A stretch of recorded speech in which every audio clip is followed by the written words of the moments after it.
Bismillah. Assalamualaikum warahmatullahi wabarakatuh.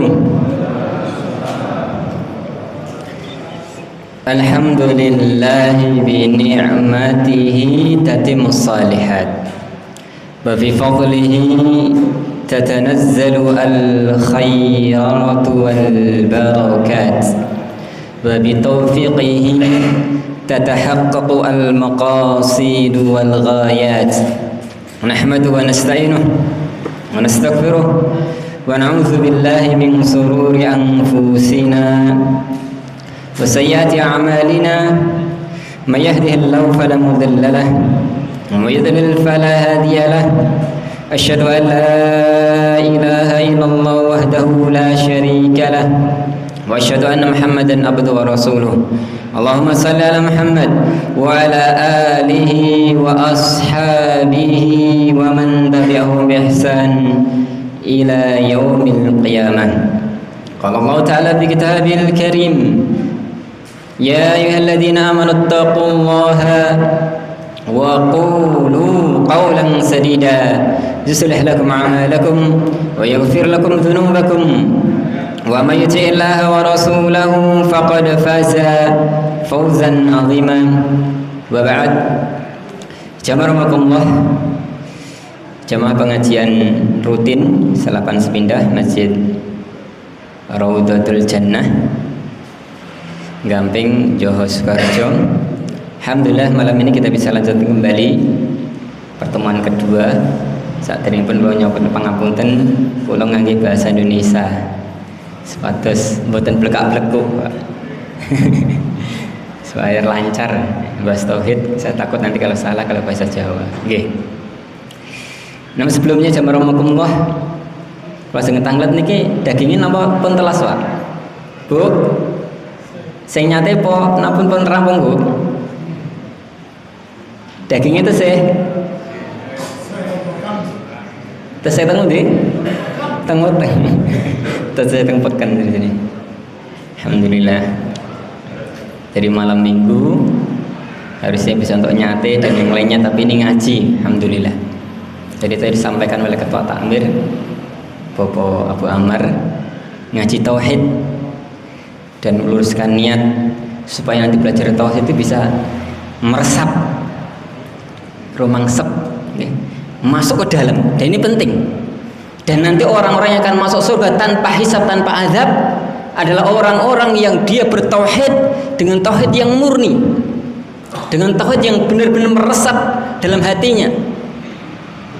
Sebagaimana hadis yang telah kita bahas sebelumnya, nggih, bahwasanya Rasul dilihatkan dengan umatnya, wa ma'ahum, dan bersama umat itu ada 70,000, ada 70.000 orang, yadkhulunal jannata bighairi hisabi wal adzab, masuk surga tanpa hisab, tanpa azab. Syaratnya nopo? Bu, syaratnya nopo? Ini kok dibahas ya? Sudah dibahas nopo pekan kemarin. Syarat agar bisa masuk surga tanpa hisab, tanpa adab, dan hadis Kasyah, guys, sudah kita bahas sebelumnya, yaitu orang-orang yang memurnikan tauhidnya. Memurnikan tauhidnya. Di antaranya sebutkan dalam 4 hal kemarin. Humul ladzina la yastarqun, orang yang tidak minta ruqyah. Ruqyah boleh. Minta ruqyah juga boleh. Tapi orang yang sempurna tauhidnya tidak minta ruqyah. Dia meruqyah dirinya. Karena kalau dia minta ruqyah pada orang lain, seolah nanti butuh orang lain. Kalau dia minta ruqyah pada orang lain, dan kadang-kala itu ada bisa menimbulkan penyimpangan akidah. Wah, nanti kalau ruqyah kok itu, ustadz itu, kiai itu mandi ruqyah ini pun. Jadi yang dibanggakan apa nih? Ustadznya, kiainya. Padahal sebenarnya yang menyembuhkan apa? Apanya? Al-Qur'annya. Maka orang yang menyempurnakan tauhidnya, dia meruqyah dirinya sendiri.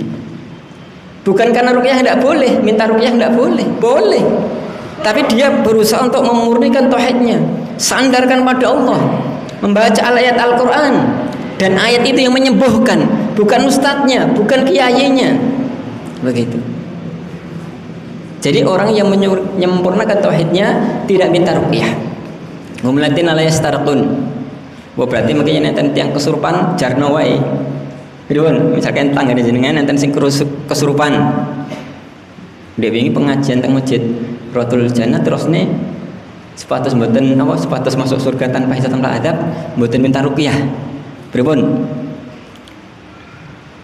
Tanggane jenengan kesurupan. Jenengan jarine napa pripun? Pripun, Pak? Pripun? Kalau ada orang yang kesurupan, diruqyah mboten? Diruqyah mboten? Diruqyah. Lu katanya afdalnya enggak minta ruqyah. Dia kesurupan enggak tahu. Orang kesurupan kita kan orang lain, ya kita meruqyah dia. Kalau dia kesurupan enggak tahu, kecuali kalau dia masih sadar bisa meruqyah dirinya, alhamdulillah. Kalau dia enggak sadar sudah, itu orang sakit. Ya sakitnya karena gangguan jin dan yang lainnya. Maka diruqyah. Cari ustaz untuk meruqyah enggak apa-apa. Ini beda dengan pembahasan ini. Pembahasan ini adalah orang-orang ketika dia masih sadar, dia masih bisa ruqyah dirinya sendiri, ruqyah dirinya sendiri. Ruqyah dirinya sendiri. Ya. Ini penting. Ini apa? Penting. Ya, jamaah rumah ini sebelum lanjut, ini banyak sekali hadiahnya nih Pak. Nanti biar nggak numpuk di mungkin Pak abot banget ini apa nih? Ngapa nih Pak? Wabot kita nih, le. Mungkin jenengan modal sing paling abot. Alhamdulillah. Sebelum lanjut guys, sebelum bahas yang berat-berat, yang ringan-ringan dulu. Kemarin saya sedikit menjelaskan bedanya Raudhah dan Riyad. Ini kan masjid Raudhatul Jannah. Apa bedanya Raudhah dan Riyad? Ini kan masjidnya Raudhatul Jannah. Tengkriwen enten masjid Riyadul Jannah. Kan mah mirip nih, Pak. Ayo monggo pinterin apa? Riyadul Jannah, Raudhatul Jannah. Ini terutama jamaah masjid Raudhatul Jannah ini. Mendin tentang mriki mboten pesartosipun. Wah, repot. Napa, Pak?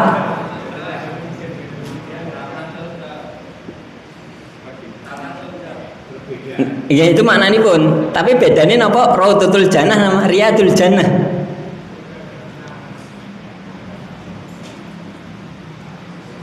Biasanya yang kajian enten senek itu gampang mlebet deh, Pak.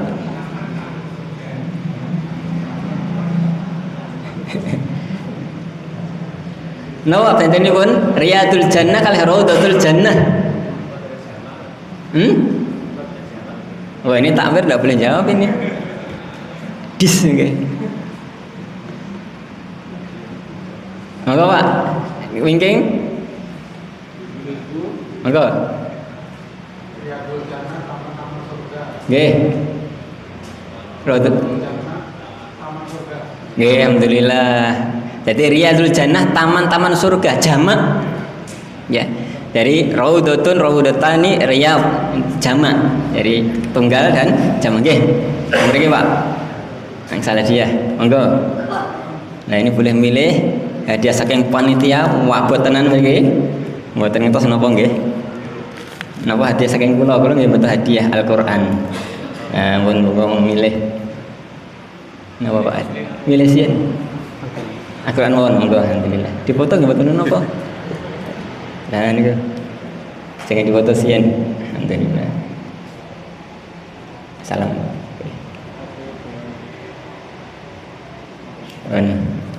Berkah dari Pak. Nggih. Riyad jamak dari Raudhah. Ini kenapa penting? Karena ngaji itu harus dari dasar dulu, Pak. Kemudian kemarin saya juga jelaskan terkait dengan makna tauhid. Makna apa? Tauhid sabung deren nggih. Tauhid artinya napa, Pak? Tauhid. Ini kan pun disampaikan Bapak sebuah takmir nggih. Bahwasanya kita akan bahas tauhid. Lah tauhid itu napa? Enggak, ini kok dulu. Enggak. Mengesahkan Allah. Nggih, monggo alhamdulillah. Saking pundi niki, Mas? Saking Sukarjo. Sekarang putih. Gayam, oh monggo. Al-Quran apa niki? Oh bebas, bebas saking kelosian di telas. Dipoto nggak wonten napa? Alhamdulillah. Saking gayam, Pak sinten? Mas Yusuf Musa, nggih. Nuwun. Telas sinten? Oh, Mas Adi sepatu nggih. Nuwun, berkah. Nggih. Jadi tauhid mengesahkan. Dari kata-kata wahada yuwahidu tauhidan, yang artinya mengesahkan. Termasuk juga ini asal katanya dari kata ahad. Hari ahad, hari nomor 1, itu ahad 1, Itsnin 2. Jadi apa? Senin, Isnaini. Ini sebenarnya itu Isnaini, tapi orang Jawa, orang Indonesia itu kadang nggak mau ribet Senin gitu aja. Nah, Senin padahal Isnaini. Kemudian Sulasa 3 menjadi Selasa. Wong Jawa Seloso. Selasa masih 3 suku kata. Seloso disingkat dari 2 suku kata. Kemudian Arbiah keempat menjadi apa? Rabu. Rabu. Asalnya Arbiah 4. Kemudian Khamis 5, kelima menjadi Kemis. Itu dari bahasa Arab. Jadi ahad 1. Tauhid maknanya sama, menjadikan satu. Wahada yuwahidu tauhidan. Dari sini kemudian kita memahami jamarumakumullah, tauhid itu bukan sekedar percaya adanya Allah. Bukan sekedar percaya Gusti Allah. Dan juga bukan sekedar menyembah Allah. Bukan. Bahkan ada orang yang menyembah Allah tapi bukan orang bertauhid. Dulu orang kafir Quraisy menyembah Allah, Pak. Ngagungkan Ka'bah. Mereka haji berkali-kali. Nah ini ingkang pun haji sinten, Pak. Mungkin belum banyak itu, Pak. Orang kafir Quraisy dulu haji berkali-kali, Pak. Bahkan mereka memuliakan jamaah haji. Padahal mereka apa? Belum bertauhid. Mereka masih musyrik. Nyembah Allah tapi masih musyrik. Maknanya apa jamarumakumullah? Tauhid itu tadi sudah disampaikan dengan jelas nggih, mengesahkan Allah, menunggalkan Allah, hanya nyembah Allah saja. Nah ini kata-kata saja ini penting, Pak. Kan itu makna tauhid. Hanya nyembah Allah. Jadi kalau ada orang Islam ngaku Islam, sudah sholat, mungkin juga zakat, bahkan mungkin haji, belum tentu aman, belum tentu bertauhid. Kalau masih suka ke dukun, enten wadan, enten wadan, enten wadan, wah ini kan bukan syirik, ini kan namun boleh penglaris. Ya itu bisa syirik nantinya. Atau mungkin kemarin udah kita beri contoh nggih, beberapa contoh orang bangun gedung kemudian dipotong kepala ayam. Ini bukan syirik, hanya biar selamat. Itu syirik. Ada contoh lainnya, belum lama nggih viral, bangun jembatan nyembelih, enggak saya lupa nggih, kambing atau apa.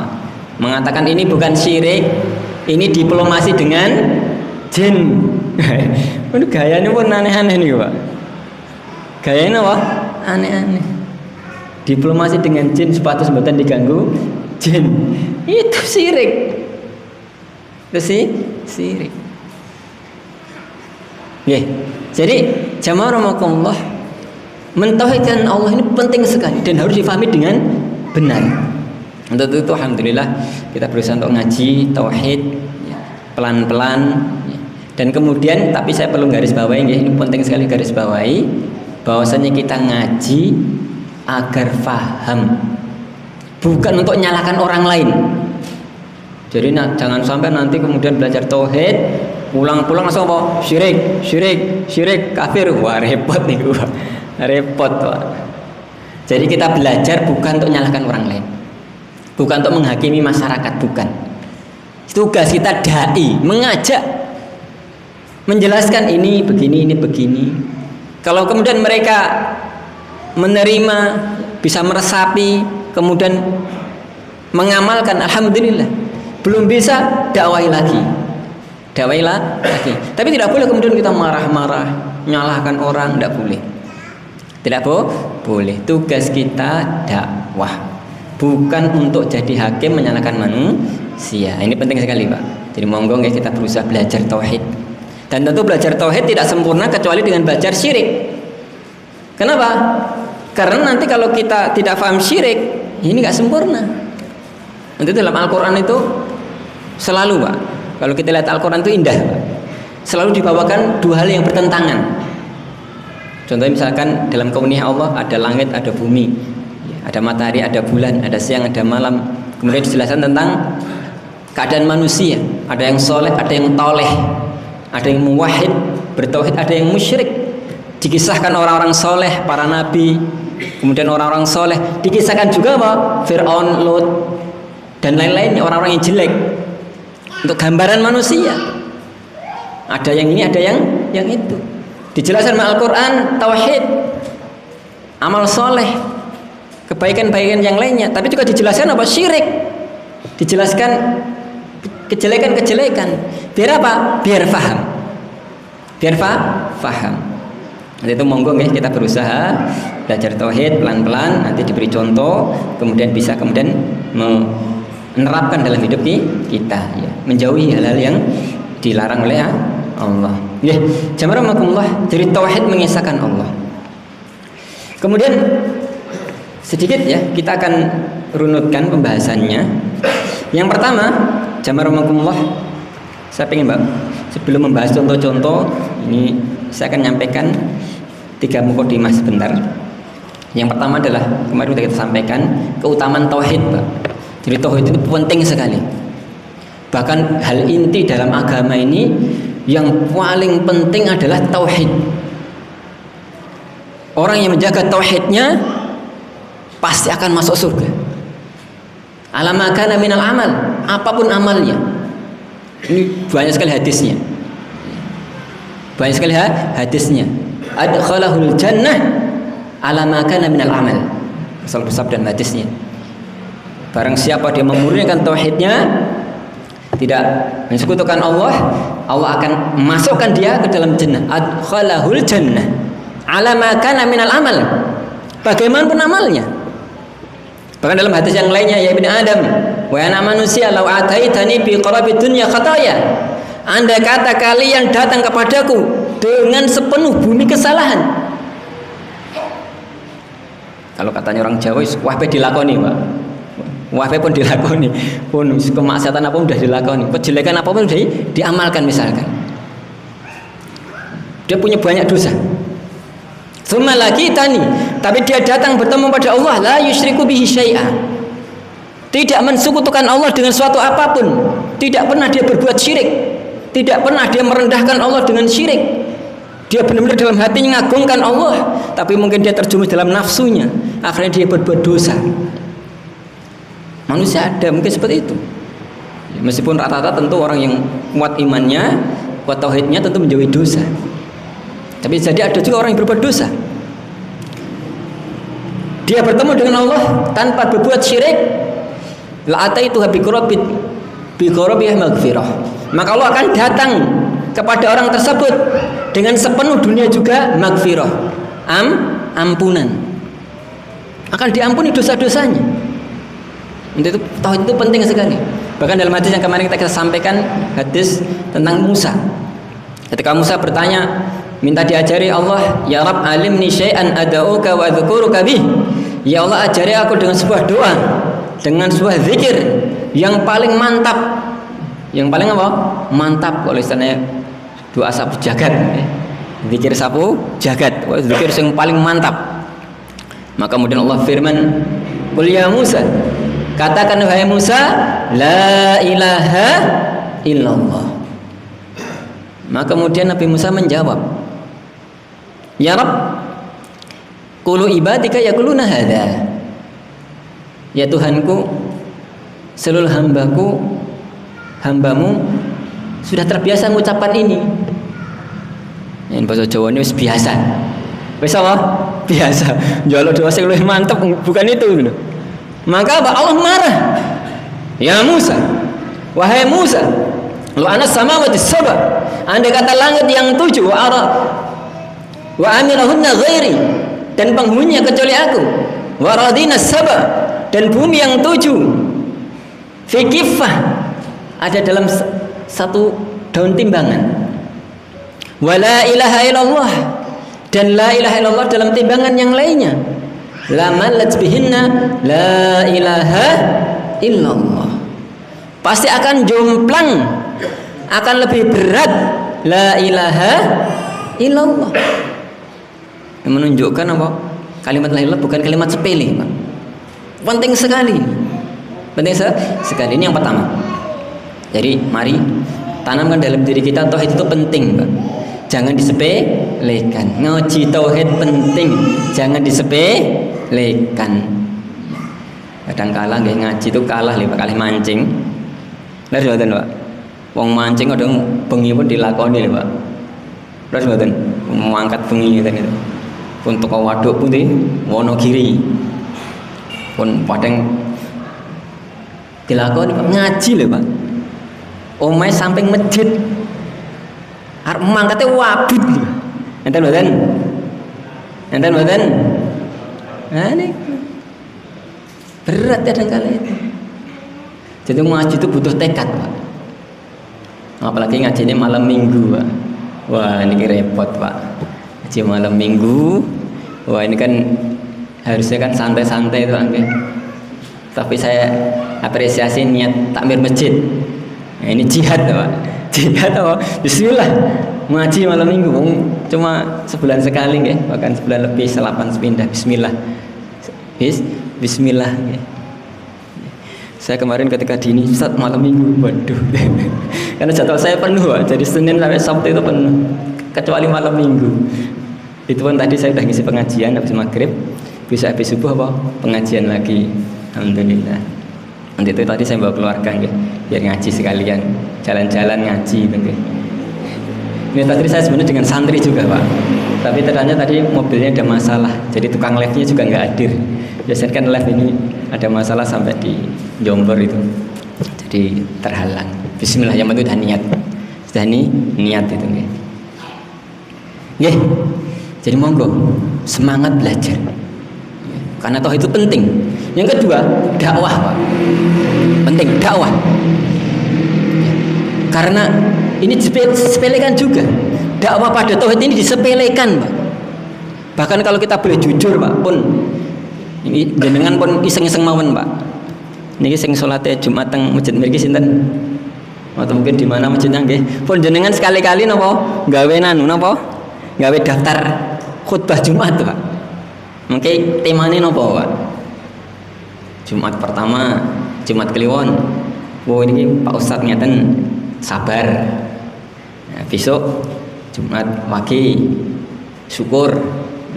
Besok lagi tobat. Besok lagi sabar lagi, syukur lagi. Jarang, Pak, yang bahas tauhid, Pak. Leres mboten? Bahkan mungkin belum pernah itu, Pak. Foto cuma dibahas tentang tauhid, ngeten jarang. Akhirnya apa? Masyarakat nggak paham, nggak pernah didakwahkan, pengajian juga nggak ada. Kalau ada pun yang ada cuma ustadznya sama panitia, nggak ada jamaah, nah gitu.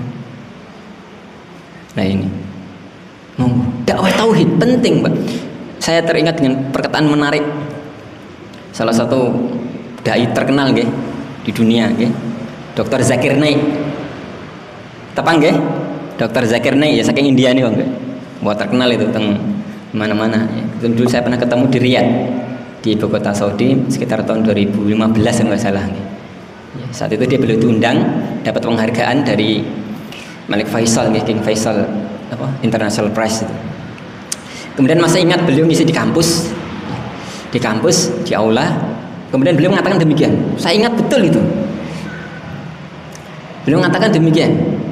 Yang jelas bukan dengan bahasa Jawa, nggak?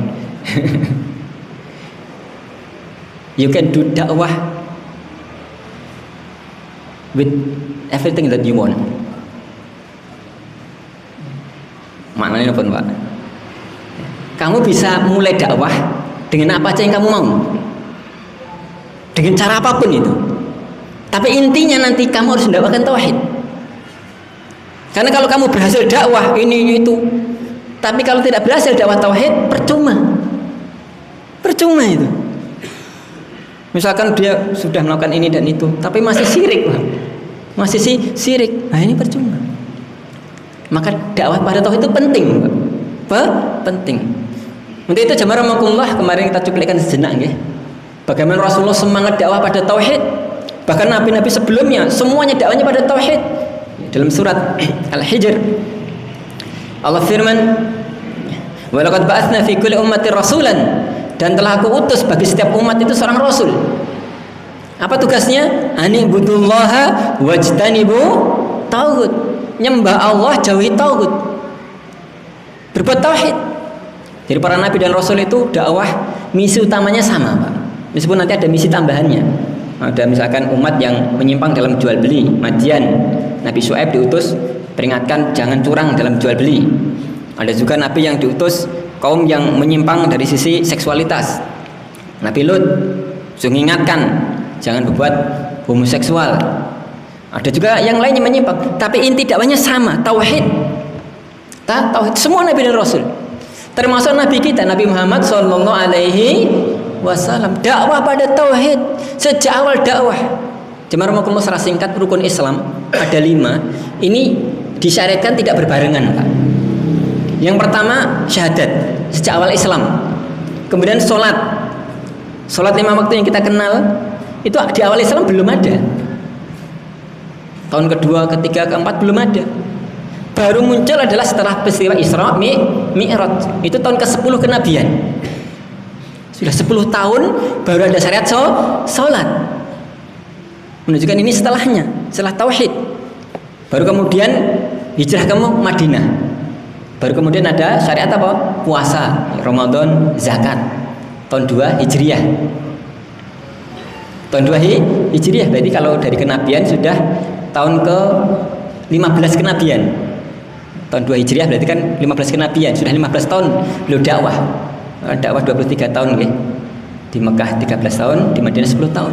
Tahun ke-15 baru itu syariat zakat dan puasa. Kemudian haji. Ini akhir tahun ke-8 Hijriah. Ke-8 Hijriah. Yang artinya itu udah hampir akhir itu. Apa maknanya jemaah rahimakumullah? Pondasinya tauhid dulu. Baru kemudian rukun yang lainnya. Baru kemudian penyempurna yang lainnya. Maka kalau ada orang Islam tidak mempedulikan tauhid, ini masalah. Kalau ada dai tidak mendakwakan tauhid, ini masalah. Itu Rasulullah benar-benar dakwah pada tauhid sejak awal, dakwah sampai akhir hayatnya. Termasuk beliau berdakwah dengan keras orang-orang dekatnya. Kemarin kita cuplikan ya, paman beliau Abu Thalib. Bagaimana Rasulullah pengen sekali Abu Thalib masuk Islam. Ketika Abu Thalib sakatul maut, kemudian Rasul mengatakan, "Ya am, wahai pamanku, qul la ilaha illallah. Kalimatan hujjatu laka biha indallah."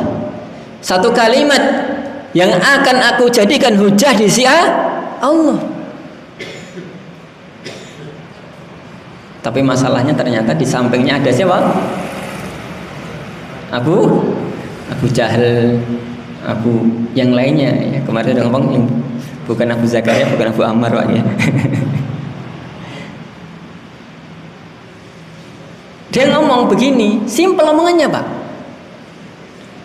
Ya Abu Thalib, atarghabu an millati Abdul Muthalib. Wahai Abu Thalib, apakah kamu itu benci dengan agama Abdul Muthalib? Cinta Abdul Muthalib. Sinten? Bapaknya Abu Thalib. Apa kamu itu benci dengan agama nenek moyangmu? Begitu kira-kira bahasanya. Kemudian Rasulullah ulangi lagi, ya am, wahai pamanku, kan Rasul pengen sekali Abu Thalib masuk Islam, mengucapkan la ilaha illallah, dah itu aja, nggak usah mikir amal yang lainnya, nggak usah mikir sholat, nggak usah, satu aja yang ucapkan la ilaha illallah, kalimatan muhajjalaka biha indallah, satu kalimat saja kamu bertauhid sudah cukup, lebih dari cukup. Tapi kemudian tadi ulangi begitu juga Abu Jahal dan yang Abu Lahab dan lain-lain tadi. Rasul ulangi lagi sampai kepada akhir hayatnya Abu Thalib tidak masuk Islam. Ini menunjukkan Rasulullah itu orang yang semangat dakwah pada tauhid. Yang ketiga, poin penting yang ingin saya sampaikan, yang pertama tadi agungnya tauhid, pentingnya tauhid. Yang kedua adalah dakwah di tauhid, sebarkan tauhid. Ini penting sekali, terutama pada mubaligh, ustadz, guru, monggo ajari tauhid, ajari tauhid, kan ini penting. Kadang masyarakat itu tidak paham tauhid bukan karena tidak mau, Pak. Tapi karena apa? Tidak tahu. Bahkan banyak sekali orang terjerumus dalam syirik bukan karena sengaja berbuat syirik, bukan karena nggak takut syirik, takut, Pak. Takut syirik. Tidak ada umat Islam kemudian nggak takut syirik, takut. Tapi masalahnya nggak tahu, nggak ada yang berita tahu, nggak ada pengajian, nggak ada khutbah tentang itu, akhirnya nggak tahu. Sehingga dia terjerumus dalam suatu amaliyah yang dikiranya ibadah, ternyata syirik. Orang zaman dulu juga demikian. Mereka berbuat syirik bukan karena pengen syirik. Bahkan mereka mengira mereka sedang ibadah dengan ibadah yang sangat mulia. Sebenarnya dalam Al-Quran banyak sekali. Contohnya orang kafir Quraisy dalam surat Az-Zumar kalau nggak salah, ketika dia menyembah berhala dan lainnya, mereka mengatakan kami nggak berbuat syirik. Mana butuhum? Saya tidak ibadah pada berhala-berhala itu. Kami nggak berbuat syirik illa kecuali liyuqarribuna ilallahi zulfa. Kecuali hanya untuk mendekatkan diri kepada Allah sedekat-dekatnya. Ini itu bukan syirik, ini wasilah kata mereka. Ini sekedar cara biar dekat dengan Allah. Ini tuh bukan syirik, ini biar selamat. Ini tuh sekedar biar apa? Untuk nolak ini dan itu. Jadi mungkin niatnya nggak jelek, Pak. Niatnya nggak jelek. Tapi karena nggak tahu terjerumus dalam bahkan jelekatnya syirik, naudzubillah. Yang dia mungkin bayangkan itu menjadi amal besar, masuk surga. Tapi ternyata bisa menjerumuskan dalam neraka. Naudzubillah. Monggo nggih ngaji tauhid. Dakwakan Yang ketiga, poin penting ya sebelum kita beri contoh satu-satu adalah bahwa jamarakumullah, tauhid itu maknanya luas. Ya. Jadi jangan sampai kita nanti terkecoh bahwasanya tauhid itu atau syirik itu nyembah patung saja. Enggak. Syirik bukan hanya nyembah patung. Karena orang itu kadang-kadang pahamnya kalau syirik itu nyembah patung gitu. Padahal enggak. Syirik itu artinya apa? Mensekutukan Allah, menduakan Allah. Menduakan dalam apa? Dalam beberapa hal. Tentu yang paling dasar, yang paling vital dalam ibadah dulu. Ketika orang dia beribadah pada Allah, dia sholat, dia zakat, balik ke rumah, ganti baju, pergi ke orang pintar. Nah, minta ini, minta itu, berbuat syirik. Padahal dia sholat, Pak. Dia mungkin zakat, mungkin haji gitu, tapi malah apa? Dua lakonnya tadi. Bahaya ini, Pak. Bahaya. Loh, tapi kan saya kan nggak datang ke dukun. Ya saya datangi Pak Ustadz. Pak Ustadz, kiai. Ya, sekarang itu banyak, Pak. Dukun tapi berkedok apa? Lah Ustadz, kiai, aneh itu. Nah ini. Jadi syirik itu bukan nyembah patung saja. Itu bentuk syirik. Syirik itu macamnya banyak nanti. Ya bisa lah menyembah patung, nyembah patung pohon besar. Kemarin udah kita jelaskan juga nggih, 3 berhala besarnya orang kafir Quraisy. Lata, Uzza dan Manat. Lata itu kuburan orang soleh yang ada di Taif. Dulunya orang soleh suka memberi jamaah haji dengan sawik, ya, gandum campur roti, namanya roti sawik. Ini roti yang paling enak zaman dulu. Ada jemaah haji musim haji seperti ini ya, kemudian dibagi-bagikan itu Pak. Kalau musim haji kan biasanya orang royal Pak. Saya pernah ada orang itu, Pak apa, malah rebutan Pak. Saya jalan itu dihadang, kesini itu. Itu bukan hanya ngapunten Pak, roti napa 10 ribuan mboten Pak. Kontainer Pak kon milih. Jadi kan kalau di dekat Mina di Arafat itu kan bukan dari pemukiman Mang ya. Jadi orang kalau dua najis itu biasanya udah pakai mobil itu kontainer, ada freezernya, nanti dibagikan begitu Pak. Jadi bukan roti 10 ribuan. Wah, enak. Oh itu pun paket itu. Royal. Lah ini Lata itu dulu orang soleh. Karena yalutu sawik, Lata yalutu laut, Lata yalutu artinya suka mengadon. Kalau bahasa Jawanya napa nggih Bu nggih? Nguleni Bu napa? Kalau ada apa adonnya dipijet-pijet napa Bu? Di nguleni nggih. Nah itu. Lata yalutu itu menguleni maknanya. Dulu orang soleh suka mengadon roti campur daging, jadilah tadi sawik tadi bagian jamaah haji. Kemudian meninggal, kemudian setelah itu kuburnya diagungkan. Orang kemudian mengkultuskan dan seterusnya. Meskipun bukan patung, tapi orang mengkultuskan itu. Dan itu termasuk berhala besarnya orang Quraisy dulu. Letaknya di Taif. Kemudian Uzza. Kemarin kita sampaikan Uzza ini juga bukan patung, tapi pohon besar.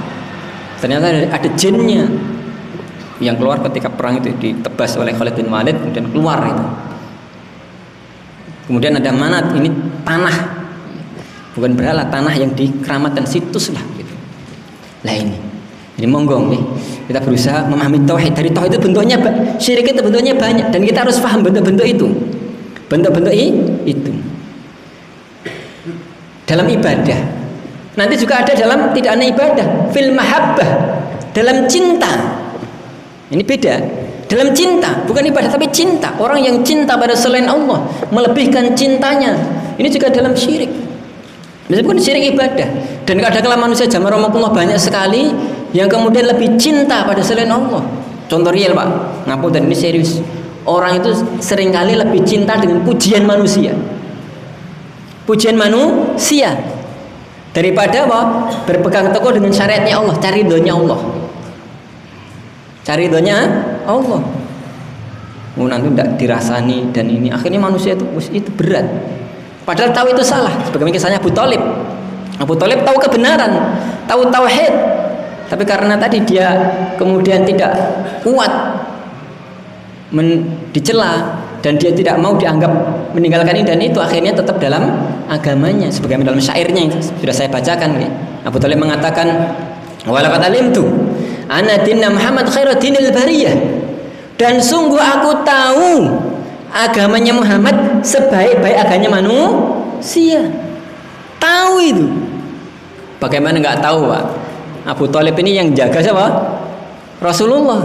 Sing ngopeni Rasulullah sejak kecil Pak.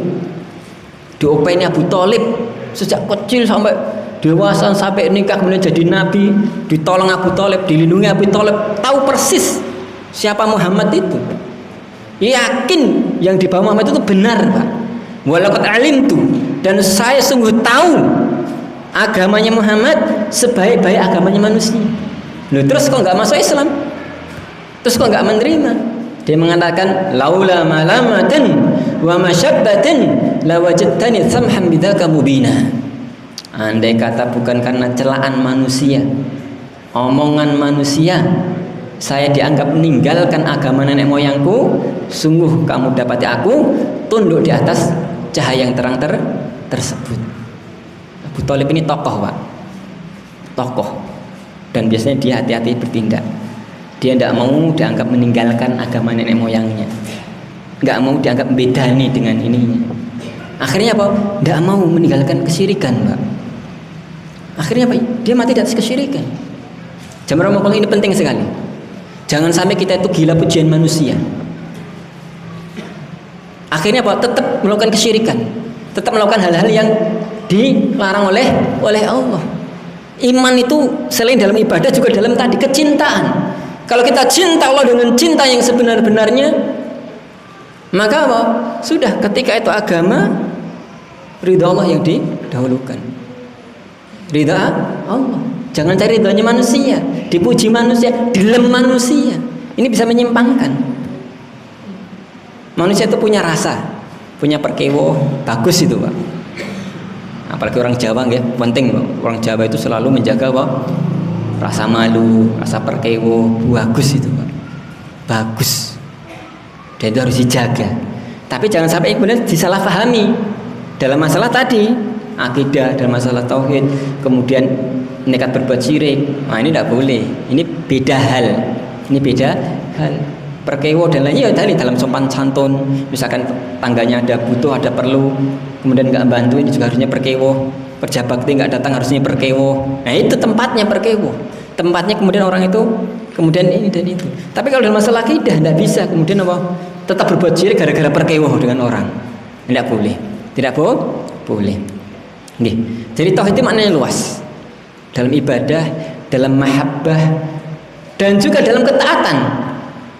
Dalam ketaatan, kalau di dalam buku yang saya baca, ini saya baca Kitab Tauhid karya Syekh Muhammad bin Abdul Wahab, ini bab yang ke-6 tentang bayan tafsir tauhid, tentang tafsir, ya, penjelasan tentang tauhid. Tauhid juga bisa masuk dalam fitoah, dalam apa? Ketaatan, dalam ketaatan. Orang kadangkala lebih taat pada selain Allah. Taat pada selain Allah. Diperintah Allah sholat nggak sholat gitu ya. Tapi kalau diperintah ke bosnya mangkat langsung kok itu. Tadi orang kadang begitu. Jadi orang itu kadang-kadang lebih taat pada ini. Apalagi dalam hal yang halal dan haram. Allah halalkan sesuatu, diharamkan. Kemudian Allah haramkan sesuatu, dihalalkan. Ini bisa masuk dalam kategori syirik. Ya, sebagaimana dulu orang Yahudi dan Nasrani, sebagian dalam hadis ya, jelas itu. Baik, subhanallah. Jadi tauhid itu luas cakupannya. Baik, kita akan masuk ke contoh-contoh biar lebih real itu, okay? Lebih jelas. Ini bab ke-7 dalam kitab ini, okay? Kita beri beberapa contoh yang Mu'allif mengatakan dalam bab ke-7. Jadi masuk dengan contoh-contoh, Pak. Karena kadang-kala orang itu kalau banyak teori, tidak praktek, bingung, Pak. Terus Mas, jenengan latihan nyupir Pak, nggak nonton YouTube seminggu Pak. Nonton YouTube mungkin beloknya 15 derajat. Katanya gampang Pak nggih. Begitu mau kamu mobil nyetir langsung apa deg deg deg deg patene meneh kon jerantal pripun. Lah saten. Jadi teori kadang praktek itu kadang nggak mudah Pak. Tauhid itu kayaknya teorinya gampang. Ya, kayaknya Pak. Tapi praktek di masyarakat tidak mudah Pak. Tidak mudah. Dan kadang pelik, kadang bercampur antara perasaan dan yang lain-lain. Sehingga harus paham betul contohnya seperti apa dan diterapkan nanti dalam kehidupan. Itu yang penting. Itu dan penting. Dan kita harus terus berusaha belajar tauhid. Baik, sebelum saya beri contoh, saya perlu jelaskan dikit. Jadi kitab ini kitab tauhid, kalau saya baca ini syarahnya nggih. Itu Mu'allif membawakan sekitar 67 bab. 67 bab. Yang saya sampaikan di awal tadi itu saya menyampaikan 6 bab Pak sebenarnya, tapi saya ringkas itu. Intinya tadi itu keutamaan tauhid, pentingnya dakwah pada tauhid, kemudian lain-lain itu. 6 bab yang pertama. Kemudian nanti bab yang ke-7 seterusnya contoh-contohnya. Contoh-contohnya baik contoh tauhid maupun syirik. Maupun hal-hal yang mengurangi kesempurnaan tauhid, bukan syirik. Kemarin saya sudah beri contoh ya. Itu bukan syirik, tapi mengurangi kesempurnaan tauhid. Contohnya syirku fil lafaz. Syirik dalam lafaz meskipun tidak dalam ibadah. Itu bukan syirik dalam makna dalam Al-Qur'an ya, yaitu syirik ibadah, tapi itu dalam lafaz. Maka apa? Maka ini harus dihindari karena mengurangi kesempurnaan tauhid. Kemarin saya beri contoh ya, dengan menaruh apa? Lafaz Allah dan lafaz Muhammad. Sebagian masjid disejajarkan Pak nggih. Itu tidak sampai syirik Pak. Tapi sebenarnya tidak dilakukan seperti itu. Ini seolah mensejajarkan Allah dengan apa? Nabi Muhammad, taruh atas bawah. Nggak ada yang sepadan dengan Allah. Nabi Muhammad sekalipun manusia yang paling mulia. Manusia yang paling mulia. Allahumma sholli ala Muhammad. Allahumma sholli ala Muhammad. Manusia yang paling mulia, tapi tidak sejajar dengan Allah, maka jangan disejajarkan. Terus bawah. Ini penting. Orang yang paham tauhid akan paham dengan itu. Akan paham dengan itu. Termasuk orang misalkan dia bersumpah, tidak boleh bersumpah dengan selain nama Allah. Misalkan wan nabi, demi nabi, tidak boleh. Demi Ka'bah, tidak boleh. Tidak boleh. Apalagi demi mbahmu, tidak boleh. Demi mbahmu, tidak boleh. Kalau bersumpah dengan nama Allah, mengagungkan Allah, ini juga termasuk dalam kesempurnaan tauhid. Dan nanti juga ada hal-hal lainnya. Dari kitab ini dibahas rinci, Pak. Mulai dari yang paling besar, syirik besar, nanti ada syirik kecil, nanti ada syirik lafat, kemudian ada hal-hal yang tidak masuk syirik, tapi yunafi kamalu tauhid, menyelisihi kesempurnaan tauhid. Oke, kita bahas beberapa. Ini nanti sampai jam berapa, Pak?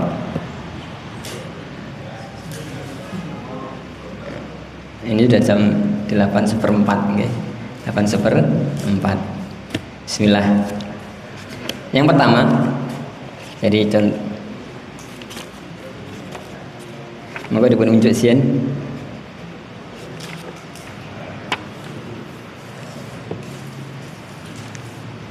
Kita bahas kemudian contoh-contoh atau hal-hal yang langsung gitu. Bab yang ke-7 lalu dalam kitab ini. Malam minggu kok ngaji kitab tatat abot mbok sing gampang-gampang. Ini ngaji yang gampang, Pak nggih. Bismillah. Baik. Bab yang ke-7. Biar runut, Pak nggih. Nanti kalau ngaji ngalor ngidul enggak runut juga enggak bagus. Ya sekali-kali kita selingi dengan santai itu, ya. Tapi runut biar nanti belajarnya itu runut. Bismillah. Yang ke-7, babu minasyirki lubsul haqati wal khayti wa nahwihima li raf'il bala aw daf'i. Ya. Penulis mengatakan termasuk kesyirikan. Nanti contohnya banyak, Pak. Contohnya banyak dalam masyarakat. Ya. Ini dari yang kelihatan dulu karena fisiknya kelihatan. Minasyirki termasuk kesyirikan lubsul halqati, memakai halqah. Halqah itu lingkaran. Itu kan ada halaqah itu ya. Halaqah artinya melingkar, halaqah. Zikir halaqah. Tahfidz kan melingkar itu. Memakai lingkaran maksudnya memakai gelang. Memakai gelang. Wal khayti dan juga benang. Jadi benang digelangkan atau dikalungkan gitu. Wa nahwihima dan yang selain keduanya, gelang dari besi atau benang atau yang lainnya, mungkin dari benda-benda yang lainnya, ya banyaklah dulu gitu ya. Lirafil bala atau daf'ih, untuk menolak bala dan atau menghilangkannya. Ini pahami dengan baik-baik, Pak, biar nggak salah paham. Nanti kalau ini salah paham, jenengan mungkin nonton tanggane nganggo akik sing gede, syirik. Weh. Langsung apa syirik? Wah itu bukan, mungkin niatnya bukan untuk apa? Aneh-aneh, ganteng. Enten lho, wah akik tangan limo kabeh, Pak, ciri-cirine gede-gede ini. Kadang yang ngomong ngene-ngene gini apa? Ketok nggih. Nah, kalau niatnya untuk perhiasan tidak masalah. Ibu-ibu misalkan rewang, gulangnya sak krompiang lah itu. Ini niatnya untuk perhiasan. Loh, kan sombong, Ustaz. Wah, itu pembahasan lain, bukan pembahasan ini. Itu pembahasan tentang apa? Sombong, tentang apa pamer, ya itu bahas lain. Itu bukan masalah tauhid, ya. Itu masalah adab akhlak. Nanti kita bahas. Kan kajiannya kan judulnya ngaji akidah dan akhlak. Ini kita baru akidahnya loh. Nggak tahu nanti selesai berapa gitu kan. Krompiang itu bukan syirik, itu pamer, itu masalah lain, akhlak nantinya. Jadi ketika dia memakai gelang, benang atau yang lain, tapi tujuannya tadi jelas untuk menolak bala, untuk menolak bala atau mengangkatnya. Contoh, ngapunten nggih. Ngapunten, ini contoh nyata soalnya. Bayi lahir, kemudian dibeli apa? Biasanya warnanya apa, Bu? Biasanya apa, Bu, warnanya, Bu? Bu? Biasanya apa? pengalaman itu Ibu ya. Nah tadi, apakah tujuannya ini biar cantik? Bukan Pak. Biar cantik biasanya berikan emas itu Bang. Nah tujuannya biar selamat. Tujuannya baik Pak, biar selamat. Tapi ini kita perlu hati-hati Pak. Selamat itu apa? Biar nggak kena musibah. Biar nggak kena musibah. Nah itulah liraf au daf'ih, untuk menolak bala. Biar nggak kena. Nah itu masuk Pak. Masuk. Ini hati-hati. Nanti biar nggak kena corona. Leh, kok kena corona? Corona nggak masuk lewat situ. Nanti biar nggak kena apa boleh. Jadi kalau memang biar nggak kena penyakit, tentu dengan cara-cara yang kemudian bisa menghindari dari penyakit. Mungkin divaksin atau mungkin apa gitu. Tapi kalau benang, apa kaitannya dengan penyakit dan yang lainnya? Ini penting, ini masalah akidah Pak sebenarnya. Masalah akidah. Orang meyakini itu sumber apa? Keselamatan. Padahal tidak ada seperti itu secara medis maupun tidak ada Pak. Jadi tidak ada. Itu pasti sir dalam hati. Nah itu penting Pak. Itu penting. Jadi jamaah rahimakumullah. Jadi sesuatu yang dipakai kemudian itu ada kaitannya dengan keyakinan. Ini perlu hati-hati. Perlu hati-hati. Jelas nggih? Satu. Contoh yang kedua. Ini contoh nyata Pak. Suatu ketika itu saya pernah ngisi pengajian yang bahas seperti ini. Habis pengajian, ketua takmirnya datang Pak. Ketua takmir ya Pak. Yang jelas bukan ketua takmir Masjid Rodotul Jannah Pak. Pun sing kula dereng ngisi pengajian teng mriki. Habis itu dia ngomong begini, Pak Ustadz, dia cerita. Dulu saya itu pernah ke Kalimantan. Zaman geger sampit. Tahun pinten Pak niki? Pokoknya pun dangu nih Pak. Geger sampit yang dulu dengan Madura dan lain itu. Wah itu dia ke Kalimantan terus ngomong begini. Saya itu takutnya. Untuk itu saya nggak berbuat syirik Pak Ustadz. Dia ngomong saya nggak berbuat syirik. Berarti saya curiga duluan. Wah ya jadi berbuat syirik gitu. Tapi ya itu dalam hati aja. Saya nggak berbuat syirik. Saya itu hanya datangi Pak Ustadz itu nggih. Hanya minta apa?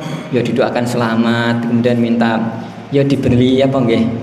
Sesuatu lah bekal dan selamat. Menurut saya itu diberian. Kalau nggak salah cincin itu nggih. Cincin. Lah ini pripun Pak Ustadz? Syirik nang mboten? Lah jenengan ngendika mboten syirik kok. Jawaban kula pripun, Pak? Kula langsung toleh, Pak. Syirik gitu, Pak. Napa syirik? Tujuannya kan untuk selamat tadi. Ngerti mboten? Kesyirikan itu, Pak. Jimat itu untuk kesyirikan. Karena dia ceritanya tadi tujuannya udah pas itu. Saya tidak seudon Pak, dia cerita sendiri dan dia mengatakan biar apa? Selamat, jelas itu. Dohir itu. Kecuali kalau saya diberi jimat oleh sang kiai dan lain-lain, saya nggak jelas. Mungkin itu biar apa? Karena gurunya dia menghormati, dia pakai, dia seneng, ya enggak apa-apa itu. Dia menghormati orang yang lebih berilmu dan lain-lain. Tapi kalau ini kan ceritanya jelas tadi. Dia mau dalam suatu tempat takut, kemudian diberi apa? Itu tadi. Jelas tujuannya. Maka apa sih? Syirik. Syirik. Tentu saya nggak mengatakan kamu musyrik, enggak. Tapi kan dia tanya, tentu kan dia butuh apa? Penjelasan. Ya. Sehingga jawabannya juga jangan abu-abu. Apalagi itu sudah terjadi, Pak. Sehingga apa? Biar nggak ngulangi lagi itu, nggak ngulangi lagi. Nanti kalau jawabannya enggak apa-apa, besok lagi kayak gitu, malah menjerumuskan. Oke. Contoh kedua. Oke. Contoh ketiga. Ini banyak Pak contohnya, Pak. Contohnya Pak banyak. Jadi ini banyak sekarang itu Pak. Jadi di pakai gelang ini banyak iklannya juga itu Pak. Nanti biar gini, biar ini. Wah, sama termasuk di sini. Kalau tujuannya itu untuk menolak bala atau ini, maka bisa masuk dalam kesyirikan. Jadi hati-hati. Ini contohnya nanti Pak banyak. Tapi yang jelas bab ini itu tentang memakai sesuatu yang kemudian menolak bara atau apa? Mengangkat apa? Bala tersebut. Contoh yang kedua. Bab yang kedua nih, saya beri contoh. Ya bab yang berikutnya bab ke-8. Ini masih ada kaitannya dengan bab tadi.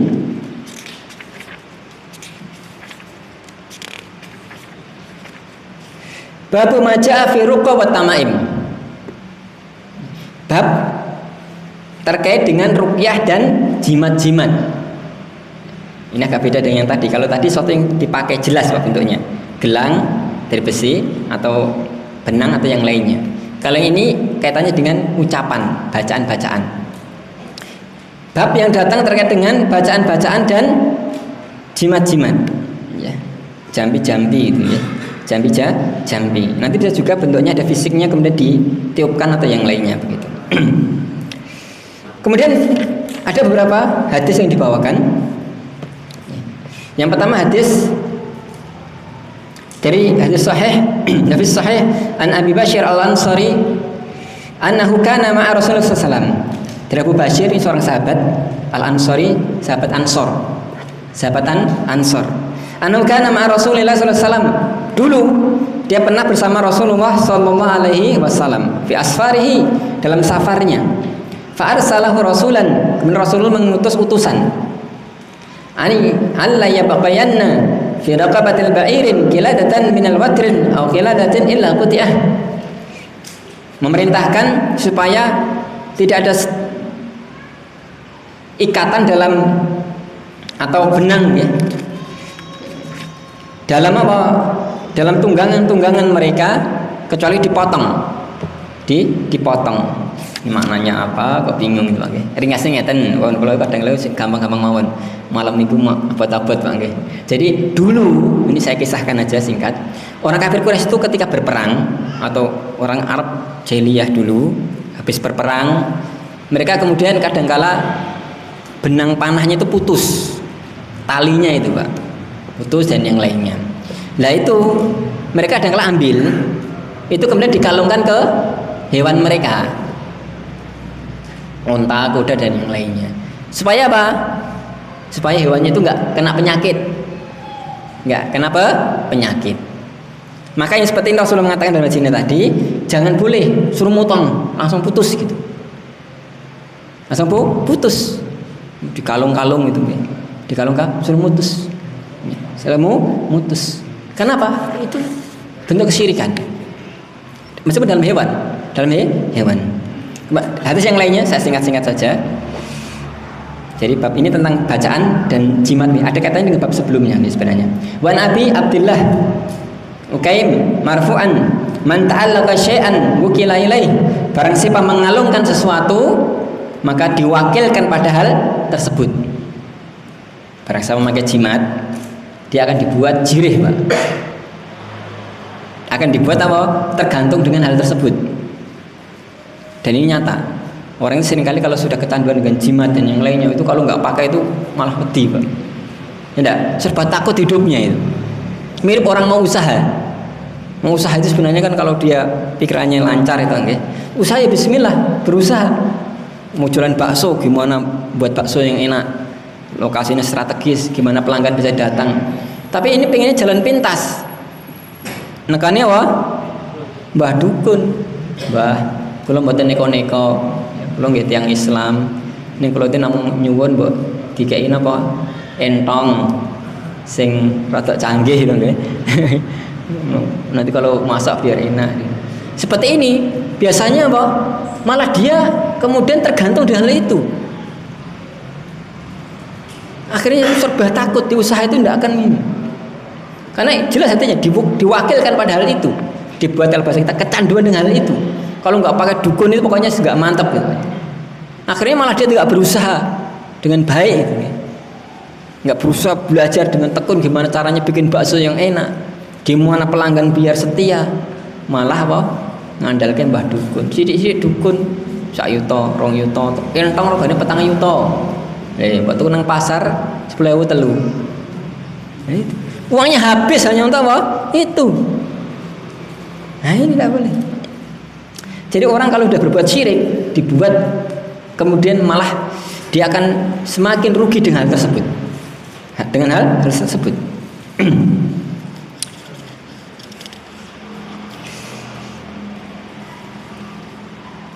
Kemudian jamaah rahmatullah,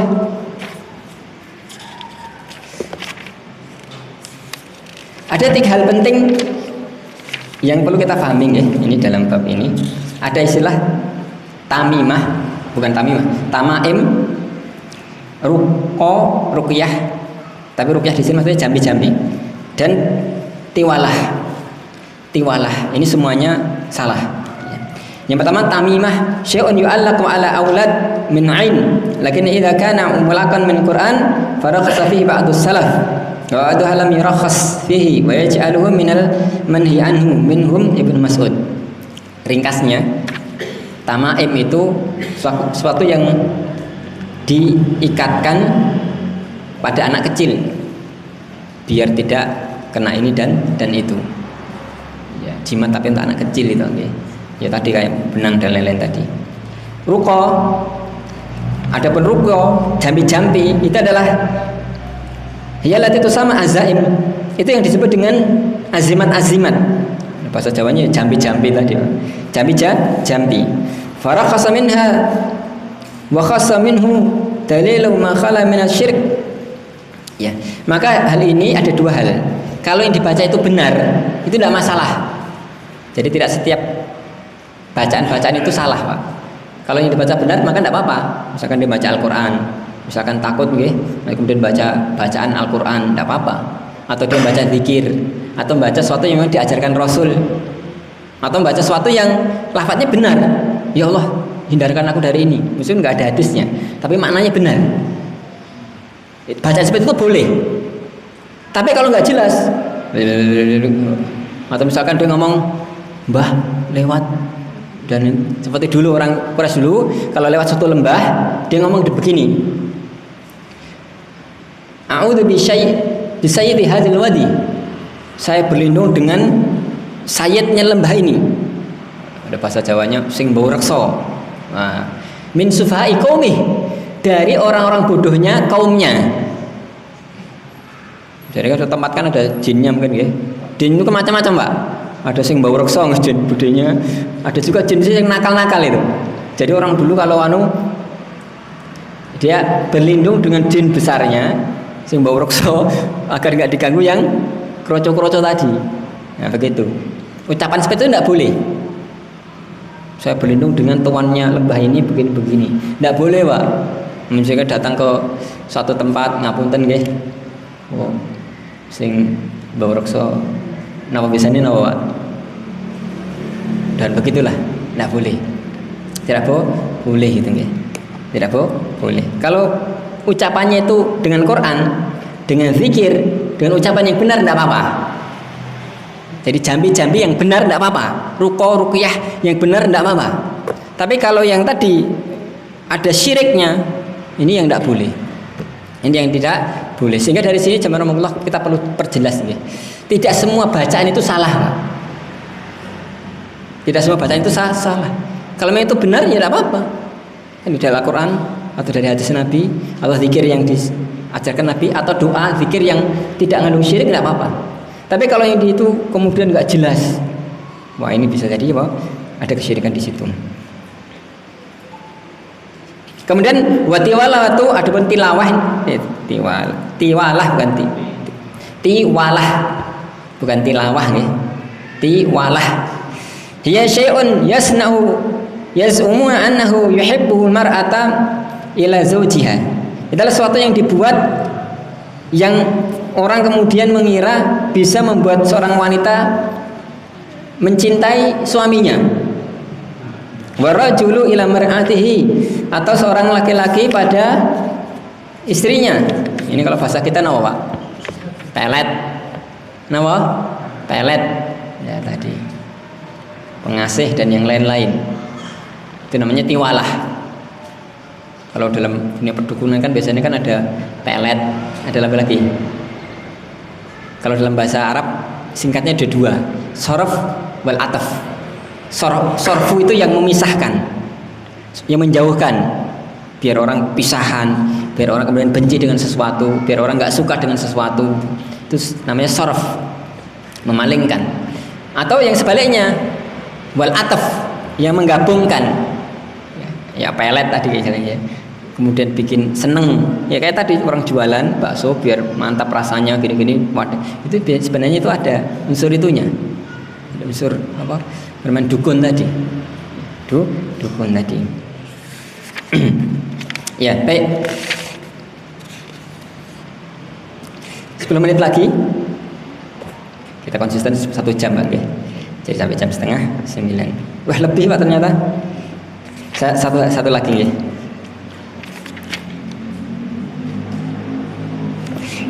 Dalam sebuah hadis Rasulullah bersabda, saya ringkas saja. Qala li Rasulullah SAW, dari seorang sahabat namanya Ruwaifi. Dia mengatakan, Rasulullah mengatakan kepadaku, ya Ruwaifi, wahai Ruwaifi, la'ala hayata satatulu bik. Bisa jadi umurmu akan panjang, ringkasnya begitu. Fa akhbirin nasa, maka kabarkan kepada manusia, ana man aqada lihyatahu, barang siapa dia mau mengikat jenggotnya, au taqallada watran, atau dia memakai kalung dari water tadi, kalung yang digunakan untuk jimat, ini gitu aja Pak. Awistanja biroji idabah, atau dia beristinja dengan apa? Dengan sisa kotoran hewan. Tidak boleh Pak.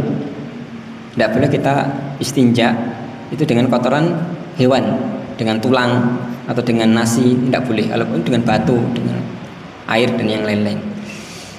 Fa inna Muhammadan bari'un min, maka Muhammad itu berlepas diri darinya.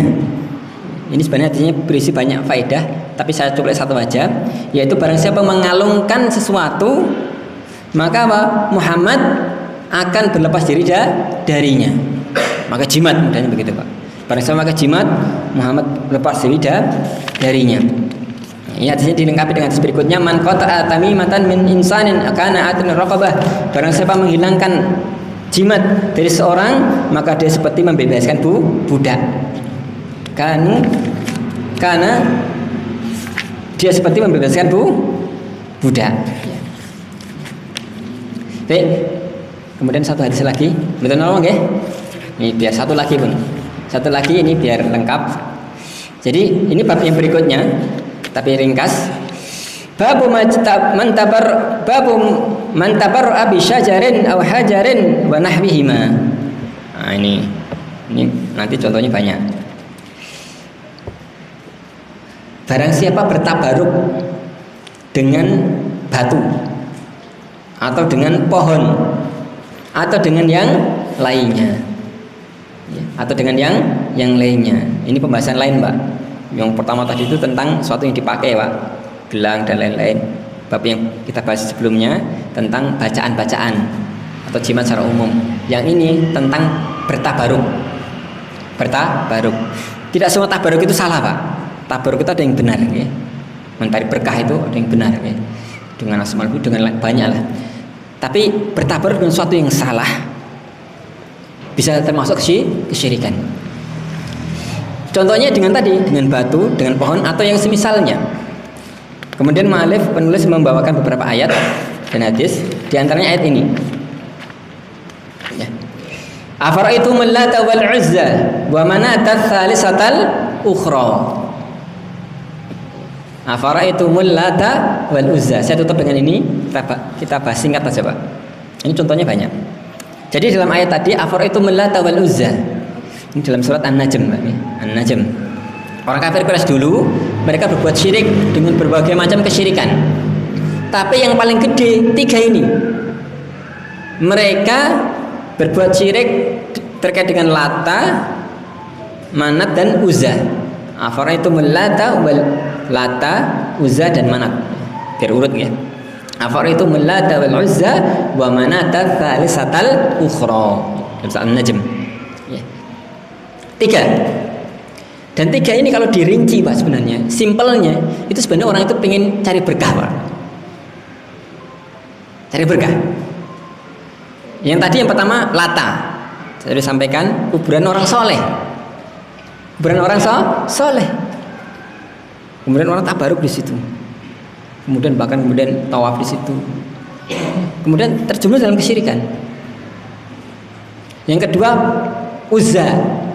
Sudah sampaikan kalau Uzza ini pohon besar Ini letaknya fil Aqabah, di Aqabah.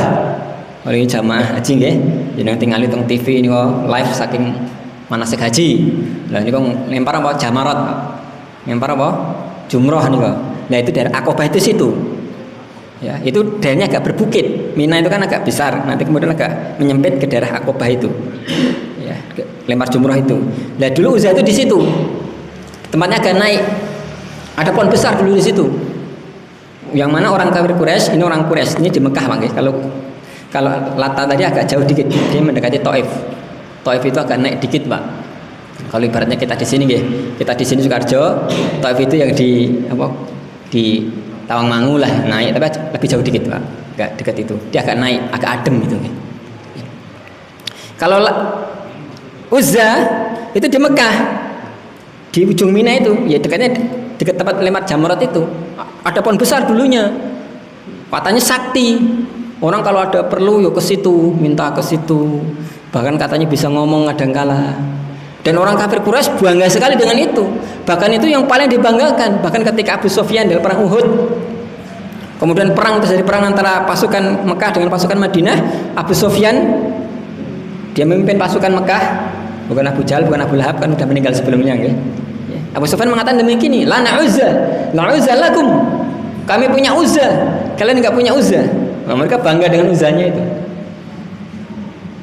Ini pohon besar yang mereka bertabaruk di situ. Kemudian yang ketiga Manat. Saya sudah sampaikan Manat antara Mekah dan Madinah. Berarti agak utara, antara Mekah dan Madinah. Jarak Mekah Madinah itu 400 kilo, Pak. Kalau di sini ya mungkin sini Jakarta itu antaranya. Antaranya itu ada namanya tempat ya Manat itu. Di sini kalau kita boleh ringkas, jadi orang kafir Quraisy dulu berbuat syiriknya itu karena hal-hal ini tadi. Kuburan orang soleh, pohon besar, kemudian tempat yang dikeramatkan. Apa maksudnya jemaah Allah? Kita harus hati-hati. Ya, jadi kaum muslimin itu banyak terjerumus dalam hal ini juga. Ya, jangan sampai nanti kita terjerumus dalam hal yang sama. Yang dulu orang kafir Quraisy sudah terjerumus, sudah disebutkan dalam Al-Quran. Rasulullah sudah mengeluarkan manusia dari itu. Kok kembali lagi? Kok kembali lagi ke hal yang itu? Jangan sampai. Jangan sampai. Oke, ini yang bisa kita bahas malam ini. Ya, sedikit semoga bermanfaat. Ya, moga mungkin ada pertanyaan atau yang lainnya. Ada 1, 2. Ada lagi? Ini karena saya ada hadiah, saya beri hadiah dulu, Pak. Saya beri monggo dulu, hadiah dulu. Nah, enggak apa-apa, ini biar cepat, Pak. Ini kelihatannya berat ini, Pak. Waduh. Bisa milih, Pak. Nah, monggo. Nanti kita gitu ya. Asik. Belum tanya udah dapat hadiah loh, Pak. Alhamdulillah berkah. Baik. Sekalian, Pak. Hadiahnya dulu, Pak. Perlu pertanyaannya. Kan ini udah agak malam, mohon maaf saya agak lama tadi. Nggih. Sip, alhamdulillah. Nanti tidak sia-sia, nanti besok nggak buat lagi panitianya mutung nih, Pak. Ustadz segala ini hadiah. Oh, di belakang juga ada ibu-ibu. Alhamdulillah. Oke. Sip, biar cepat dulu ibu-ibu. Tadi yang datang pertama kali sinten, Bu? Yang pertama kali datang ke masjid. Nanti. Sekarang saya lebih mudah lagi. Yang jilbabnya putih. Yang paling depan, monggo Bu, beri rezeki ini ya. Kan terserah kula nggih. Alhamdulillah, monggo hadiahnya diberikan. Ibunya yang jilbabnya putih lah, itu ada 1. Jilbab atau rukuh ya sami mawon, mungkin tidak dirasani. Ora jilbab rukuh, mboten napa, Alhamdulillah. 1, ada 2 lagi. Tadi istri saya jilbabnya napa nggih? Kene entuk. Nggih. Nanti lagi, monggo pertanyaan dulu. Kita agak bercepat. Monggo. Waalaikumsalam warahmatullahi wabarakatuh.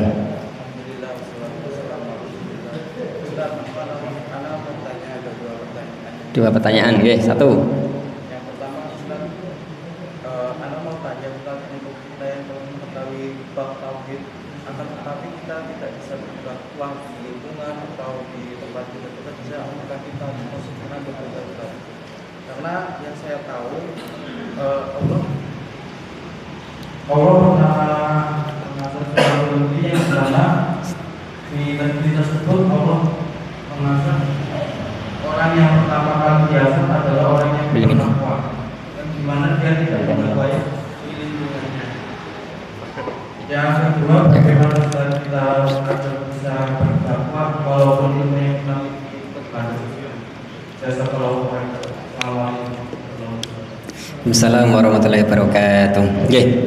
Ada dua pertanyaan tapi hampir mirip nggih. Yang pertama, bagaimana kalau kita punya ilmu, tahu, tapi kita nggak punya kemampuan untuk dakwah? Kemampuan untuk dakwah. Ya. Tidak punya kemampuan dakwah itu mungkin sebabnya banyak itu nggih. Mungkin nggak berani ceramah, atau mungkin dia nanti kalau ini malah menimbulkan masalah yang lainnya begitu. Itu yang pertama. Yang kedua tadi apa?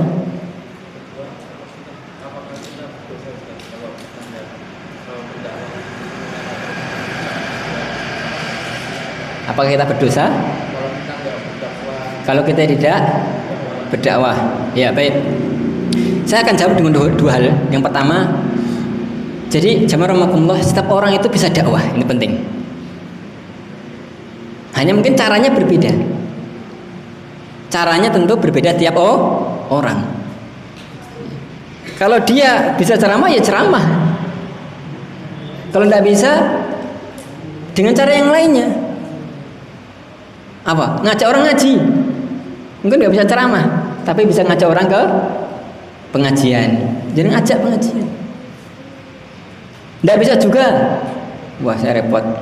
Pun jenengan apa? Misalkan gabung grup WhatsApp, enten share-sharean pengajian, jenengan share. Kadang-kadang kula nggih ngenes lho. Mesake panitia pengajian. Nyebar teng mriku blas orane sing like mboten enten, Pak. Komentar mboten enten blas lho, Pak. Mboten enten iki, Pak. Mesake men iki. Kadang ustaz ngeser dhewe mangan. Penjenengan share itu udah manfaat. Atau misalkan tadi ini ada pengajian, jenengan bikin status pengajian masjid napa? Rotul Jannah. Pun nggih status iku pun lumayan kok. Tanggane sok weh. Ngaji masjid Rotul Jannah ngendi nggih? Pun gampang niku lho sing cedhak lapangan, pun masjid Pak Abu nggih gitu. Itu udah dakwah itu. Dakwah. Jadi banyak cara dakwah itu. Nah kadang-kala kita kurang kreatif satu. Yang kedua kurang niat Pak kadang-kala itu Pak. Lah tadi hanya sekedar nge-like, share and comment aja kadang berat ya Pak teng grup niku. Tapi kalau yang dibahas ini wah rame itu. Kalau bahas pengajian sepi Pak. Nah itu dakwah dengan sekedar share itu. Dakwah itu. Itu dakwah. Dan dakwah juga bisa dengan teladan. Pun jenengan misalkan hidup dalam satu kayak ini Pak tengan nggih. Di rusun itu nggih. Pun jenengan pengajian, tangene jenengan nonton ini masih ngendi nggih. Pembentino tiap apa malam minggu kok metu ngene ketoke seneng itu nggih. Tak tekoki. Jenengan teng pundi to Mas? Kula niku ya nggih anu napa? Ya golek sing nentremke ati ngene. Wis mboten sah ngomongke pengajian, nentremke ati ini napa nggih. Nanti ngobrol-ngobrol, wah pengajian ternyata. Mungkin orang lihat kemudian tertarik itu, tertarik dengan teladan, teladan. Atau yang lainnya. Jadi cara dakwah banyak. Satu. Yang kedua, apakah kita berdosa kalau kita tidak dakwah? Ini dua hal. Satu, kalau kita mampu dakwah, nggak dakwah dosa. Dosa. Dan itu jadi kalau tidak sampai dosa, maka itu termasuk kerugian. Nah, ayatnya jelas dalam surat Al-Asr, wal 'asr, innal insana fil khusr illa alladziina aamanu wa 'amilus shalihat wa tawassaw bil haqq wa tawassaw bis sabr. 4 hal orang tidak akan rugi. Kalau salah satunya kurang, masih rugi. Satu, dia beriman, tentu tunggu berilmu, ngaji, Pak. Kemudian wa 'amilus shalihat, beramal soleh. Kalau sudah punya ilmunya, diamalke. Sudah, ini dua nggih. Ini kalau dalam tafsir As-Sa'di menarik, Pak. Tafsir As-Sa'di ini tafsir yang ringkas. Beliau mengatakan demikian. Dengan dua yang awal, orang akan menjadi baik secara pribadi. Jadi orang soleh. Jadi orang soleh. Tapi ternyata jadi orang soleh saja masih rugi. Masih rugi. Karena orang soleh itu berarti hanya peduli dengan dirinya sendiri. Dia ngaji, dia amal ibadah, titik. Rugi itu, Pak. Kalau nggak rugi, tambah berikutnya, wa tawassaw bil haq. Menasihat dalam kebenaran, dakwahkan, ajak orang lain. Wa tawassaw bis sabr, dan kemudian sabar. Sabar dalam apa? Ya semuanya tadi. Tentu lebih utama dalam dakwah. Jadi akan teruji sabar itu ketika orang apa? Dakwah, Pak. Jenengan ngaji butuh sabar, Pak. Ini katanya tadi tambah satu hadis Ustaz itu jam 09.00 kamu rampung. Sabar, Pak. Sabar. Sabar mboten, Bu? Sabar mboten? Alhamdulillah. Sabar Bang Haji itu. Sabar. Yang kedua, beramal soleh. Berat mboten? Berat mboten? Berat, butuh sabar. Tapi yang lebih butuh sabar napa? Dakwah, Pak. Berat dakwah itu. Nanti ada orang ngomong begini, ngaji apa?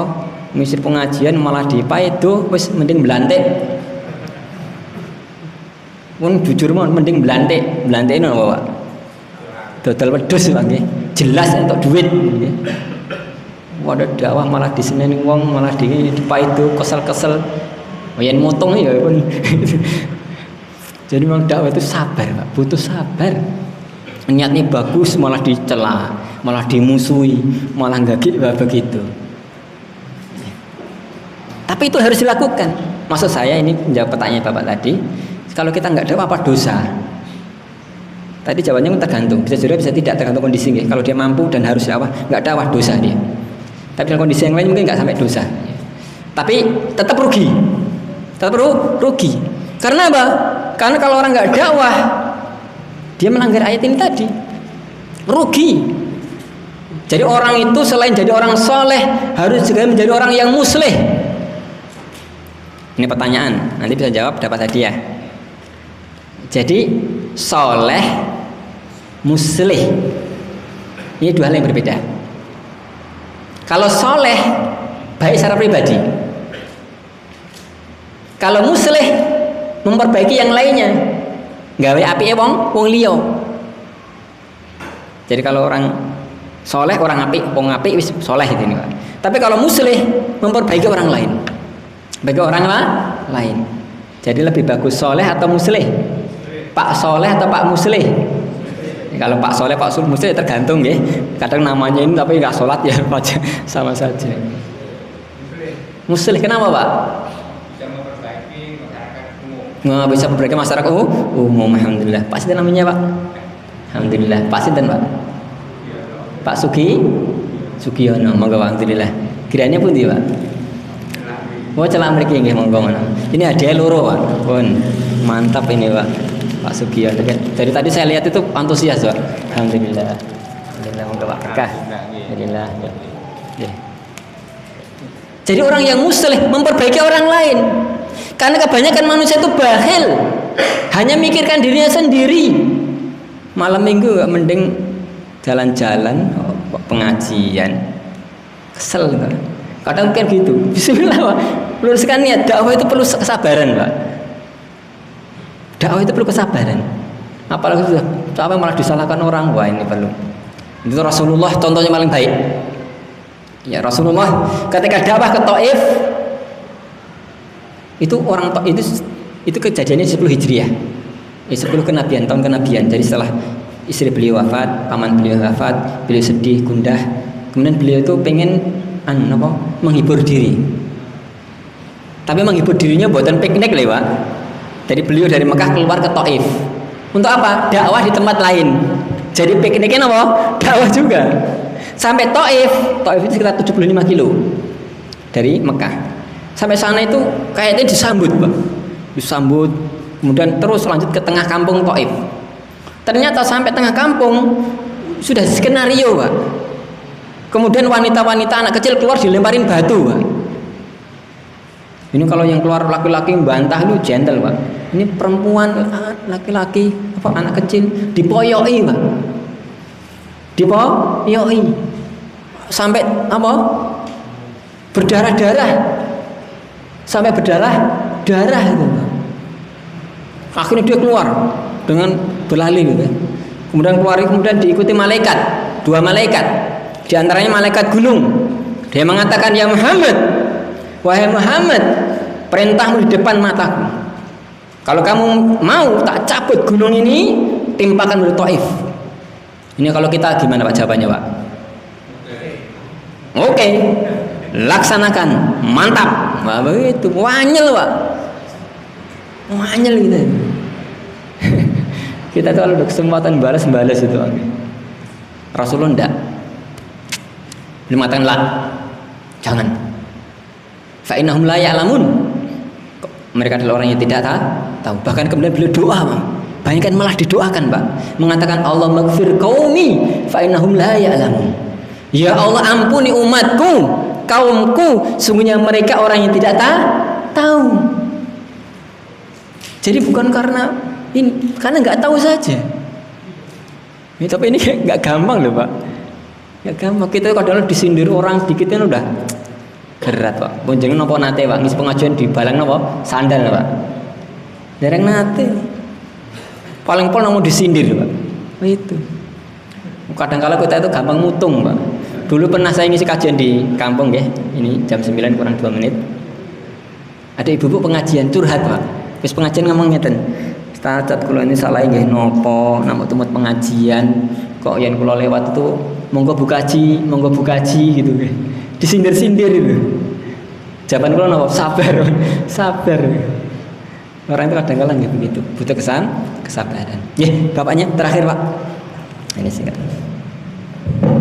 Assalamualaikum warahmatullahi wabarakatuh. Assalamualaikum warahmatullahi wabarakatuh. Sekarang ini saya mau menanyakan masalah tauhid tadi. Okay. Ustaz tadi menjelaskan mengenai mengurangi kesempurnaan tauhid. Okay.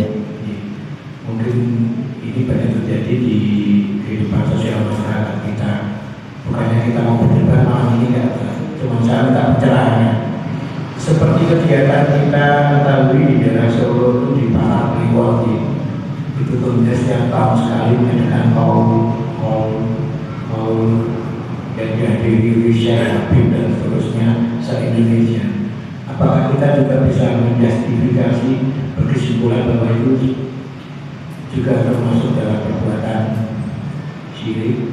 Sebab kalau saya nilai dari mengurangi kesempurnaan daripada tauhid itu artinya 11 kalau untuk saya pribadi itu. Yang kedua, bagaimana kita mensikapi pemahaman hal tersebut dalam kehidupan sosial masyarakat di dalam anggota masyarakat kita, mengingat banyak sekali golongan-golongan Islam dari kita. Terima kasih. Wassalamualaikum warahmatullahi wabarakatuh. Assalamualaikum warahmatullahi wabarakatuh. Berat Pak pertanyaannya.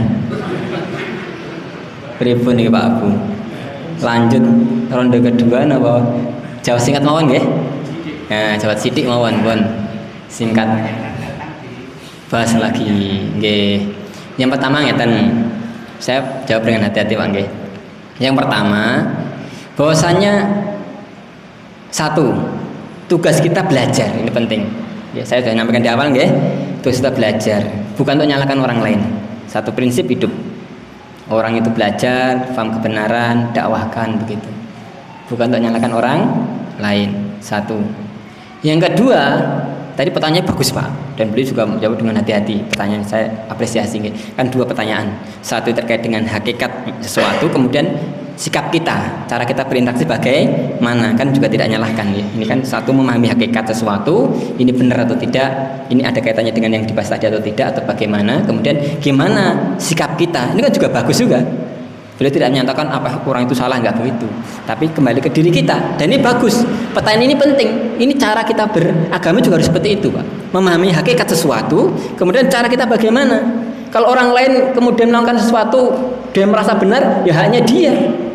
Hanya dia. Yang ditanyakan tadi adalah itu bagaimana dalam timbangan syariat, bagaimana kita berinteraksi. Bagus ini Pak. Jadi saya apresiasi. Meskipun ini juga berat tadi, harus dipahamkan dengan baik. Satu. Ya, ini yang kedua nggih. Yang kedua tadi betul ya. Jadi memahami sesuatu kemudian bagaimana sikap kita terhadap hal tersebut. Yang ketiga, ini saya belum jawab pertanyaan Pak nggih. Saya hanya memahamkan cara berpikir dulu. Ada hal-hal itu begitu. Ya. Jadi ada sesuatu itu membahas hukum. Ya. Ini syirik. Ini salah, ini benar. Ini bahas hukum. Tapi meletakkan hukum pada sesuatu, ini masalah lain. Di sana ada tahapan yang panjang. Contoh real, orang yang mencuri dalam hukum Islam dipotong tangan, misalnya nggih, nyuri yang lebih ada aturannya itu. Sekian. Tapi kalau misalkan ada orang maling itu nggih, pitik atau apa langsung dimasa. Boleh enggak? Enggak boleh, Pak. Itu melanggar hukum agama maupun hukum negara itu. Nyolong pitik malah dipateni, malah dosanya lebih gede itu. Nah ini. Jadi ketika ada pelanggaran, ini harus ditahan dulu pelanggarannya seperti apa. Terus siapa yang harus menegakkan pelanggaran itu. Jadi meletakkan hukum pada sesuatu itu juga itu perlu diperhatikan. Perlu diperhatikan. Bahkan kadang-kala ada suatu kejadian gitu nggih. Ini syirik. Dilakukan oleh seseorang. Kemudian orang ini terjerumus dalam kesyirikan. Satu sisi juga ini syirik, tapi orang ini benar-benar tidak tahu hal tersebut. Sekali lagi benar-benar tidak tahu hal tersebut. Kemudian terjerumus dalam hal yang sama. Itu perbuatan syirik, tapi bisa jadi dia keluar dari kesyirikan, tidak masuk ke musyrikan. Nanti ada sebabnya banyak. Contohnya mungkin karena dia benar tidak tahu dan itu hal yang khafi. Kalau yang jelas tentu tidak bisa. Udur dengan jahil itu tidak bisa. Atau sebab yang lainnya dia terpaksa.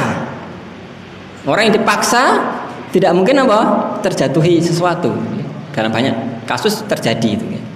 Jadi meletakkan satu hukum pada sesuatu itu ya tahapannya banyak. Tahapannya banyak. Baik, sekarang saya jawab dengan jawaban singkat. Jamarumakumullah, dalam agama itu ada namanya kesalahan, penyimpangan. Dan itu macam-macam. Tidak semuanya syirik. Jangan semuanya dikit-dikit apa? Syirik gitu. Misalkan tadi ibu-ibu pakai gelang, rompiang syirik. Begitu. Bukan syirik. Itu apa? Pamer. Itu apa? Pamer. Jadi pamer itu gak salah. Itu juga dosa, tapi bukan syirik. Tapi kalau niatnya tadi untuk niat lah itu baru syirik. Penyimpangan juga demikian. Ada orang terjerumus dalam penyimpangan, gak sesuai dengan syariat. Oh itu, tapi bukan syirik. Jadi jangan dikit-dikit syirik, agar kita nanti tidak menghukumi orang yang bukan pada tempatnya. Sehingga kita harus paham penyimpangan itu apa. Sehingga ini syirik, ini bukan syirik, ini penyimpangan bentuk yang lainnya. Baik, saya jawab dengan singkat. Yang pertama, jamaah seorang muslim itu harus muliakan Nabi. Pertanyaan tadi kan itu tentang apa? Tentang orang yang merayakan begini Maulid Nabi. Atau mungkin ada orang meninggal kemudian dia haul dan yang lainnya. Ini apakah termasuk syirik atau bukan? Dilihat dulu, Pak. Kalau memang dia tidak berbuat syirik, maka tidak syirik. Tidak syirik. Mungkin ada hal yang tidak pas gitu ya, tidak benar.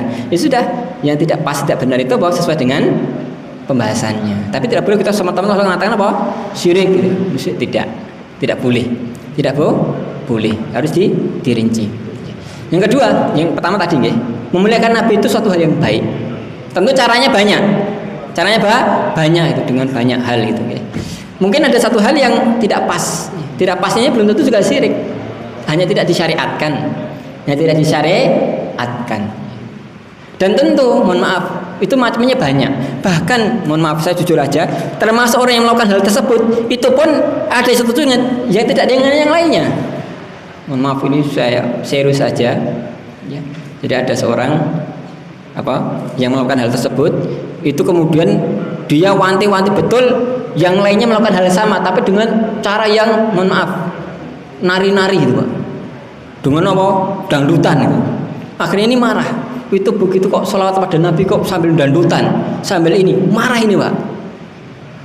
Jadi yang ini marah juga pada yang itu. Padahal sama-sama melakukan mungkin amal yang sama, hanya saja ini ada unsur yang lebih salah lagi tadi dengan hal-hal yang kemudian itu malah dekat dengan hal-hal yang masyarakat menganggap uraan gitu, uraan. Jadi sekali lagi saya ingin sampaikan, ada hal itu kemudian dia ada unsur salah, mungkin tidak termasuk syirik, tapi tidak pas, mungkin begitu.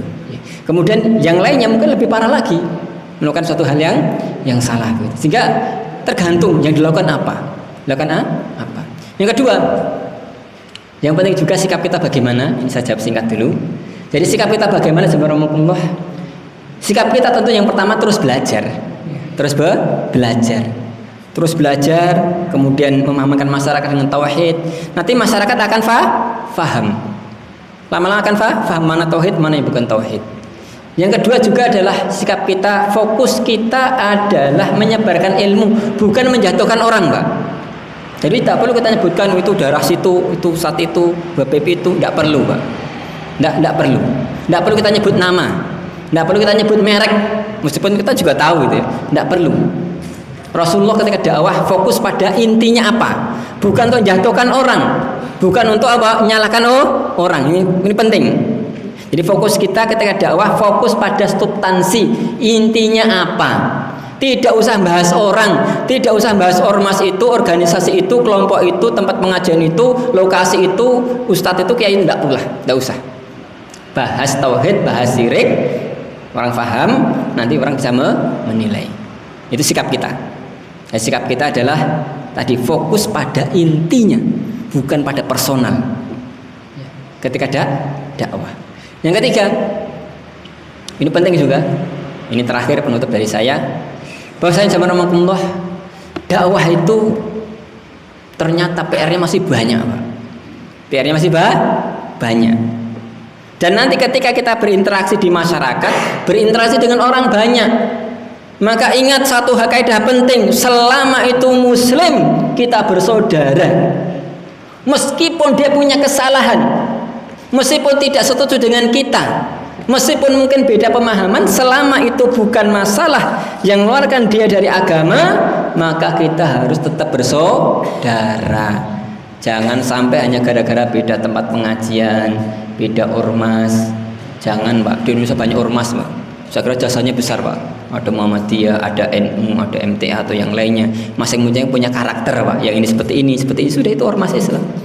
Atau mungkin ada di sini ada masjid-masjid dengan ciri khasnya masing-masing, dengan ini masing-masing. Ya, mau itu masyarakat gitu. Dan mungkin ada yang tidak pas dengan kita, ya sudah, tetap kita bersaudara, tetap kita berinteraksi dengan baik.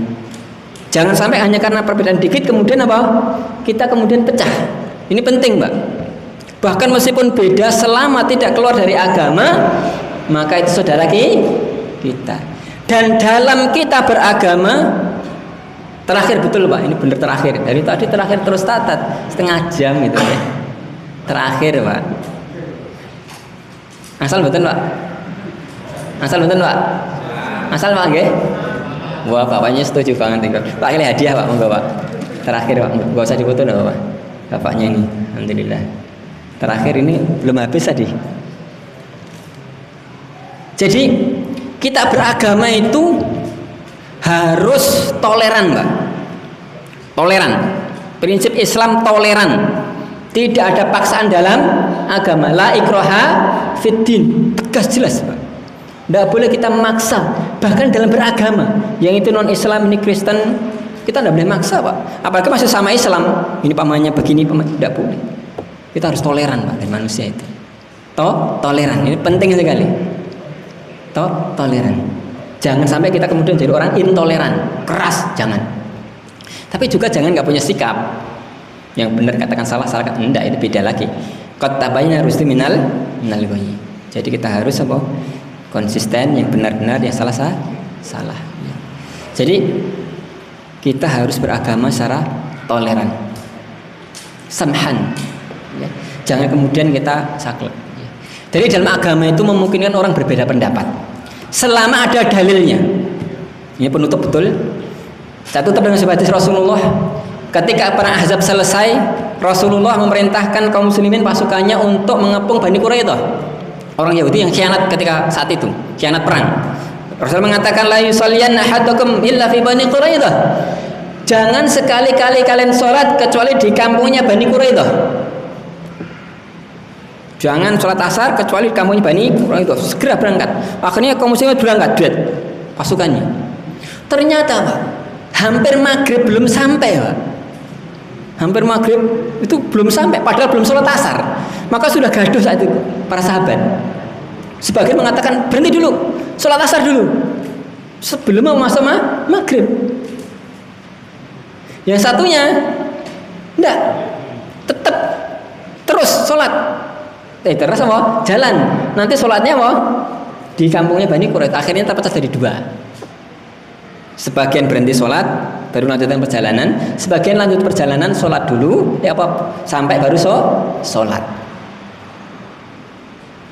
Maka ketika ini sampai pada Rasulullah, kemudian Rasulullah tidak mencela, Pak, tidak nyalahkan satu dengan yang lainnya. Padahal ini jelas beda itu. Yang satu tadi dia berhenti. Kenapa? Karena mereka lebih memahami hikmahnya. Jadi Rasulullah mengatakan itu tadi bukan karena letternya, tapi karena hikmahnya. Cepat-cepat gitu. Nanti sholat asar di sana. Tapi bukan berarti kemudian meninggalkan sholat asar pada waktunya. Bukan itu maknanya Rasulullah. Rasulullah pengennya kita cepat-cepat, dan kita udah cepat-cepat. Tapi ternyata nggak sampai juga, udah sholat dulu. Jadi satu lebih ke maknanya apa? Yang satunya kebalikannya, enggak. Lafadznya Rasulullah perintahnya jelas tegas. Jangan sholat asar kecuali di Bani Quraidah. Itu lafadznya jelas, Pak. Kok lafadznya itu jelas? Jadi lebih berpegang pada zuhur perintahnya. Teksnya seperti apa? Yang satu ini maknanya. Akhirnya kemudian dia tetap sholat asarnya setelah maghrib. Dan ternyata nggak disalahkan Rasulullah. Maksudnya yang saya ingin tegaskan di sini, jamaah, kita kaum muslimin harus ketika ada perbedaan pendapat, selama itu tidak keluar dari dalil, maka harus lapang dada, Pak. Lapang dada. Misalkan sholat, ada yang ngantang bismillah, ada yang keras, ada yang lirih. Sholat misalkan digerakkan, ada yang tidak, atau mungkin yang lainnya, lapang dada. Atau suatu melakukan ini, lapang dada. Selama ada dalil. Tapi kalau tidak ada dalilnya, ya maka jangan diinikan. Ya. Dan juga ketika itu nggak ada dalilnya pun dilihat-lihat. Jadi itu bukan syirik, hanya kesalahan singkat, maka jangan langsung kemudian kayak mau perang. Ya. Tentu diperbaiki pelan. Nggih, mangkaten muga-mugi bermanfaat, dan mohon maaf ini tadi sudah terakhir sampai jam demikian, tapi semoga-moga bermanfaat nggih. A'lam bishawab. Wassalatu wassalamu ala Muhammad. Assalamualaikum warahmatullahi wabarakatuh.